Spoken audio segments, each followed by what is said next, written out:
Daddy, bakit hindi niyo pa po pinatanggal si Teacher Nicole? Pagod ako. Okay. Bakit? Dahil po ba magkakilala kayo? Please, sa bahay na tayo mag-usap. Please lang. Hindi, Daddy. Inaway niya po ako.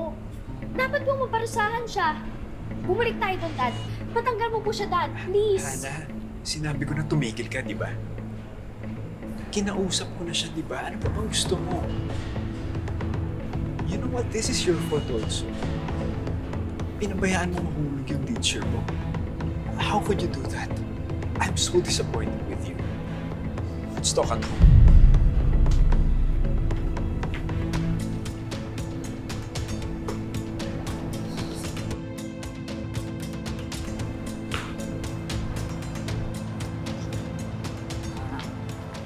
Aubrey, gusto ko lang humingi ng sorry sa'yo. Hindi nabibenta yan, Jaboy. Wala na akong tiwala sa'yo. Tama ba ang narinig ko, Jaboy? Nagsasorry ka sa babaeng to? Tama lang naman eh. Ang dami na nating kasalanan sa kanya, pati kay Teacher Nicole. Nang dahil sa'yo, nagalit sa akin ang papa ko. Kung hindi ka pa naman kasi tanga, hindi lalaki itong issue na to. Scholar ka ba talaga? Kasi utak langgam ka. Alam mo, ikaw, sumusobra ka na eh, no? Ikaw, Hoy! Matinela ka! Tama na! Grabe ka! Tama na yan! Ano ba? Nagsasabi mo! Ano? Tama na, Aubrey! Tumigil! Tama na! Ano ba? Ano ba, buti pa mag-usap tayo ng masinsinan? Ha? Tingnan mo na yan! Kaaway kayo Sumusobra ka na! Mali-mali na to! Eh, di sige! Magsama-sama kayo! Magkampihan kayo! Tara na.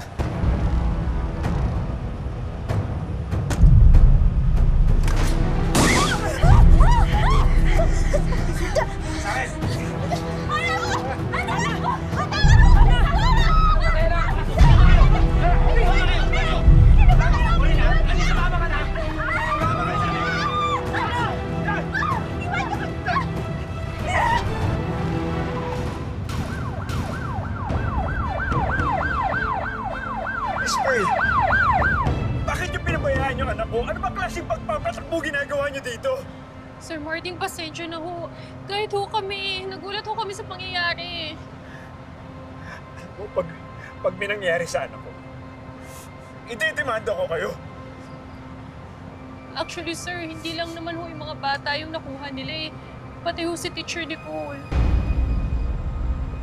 Ano?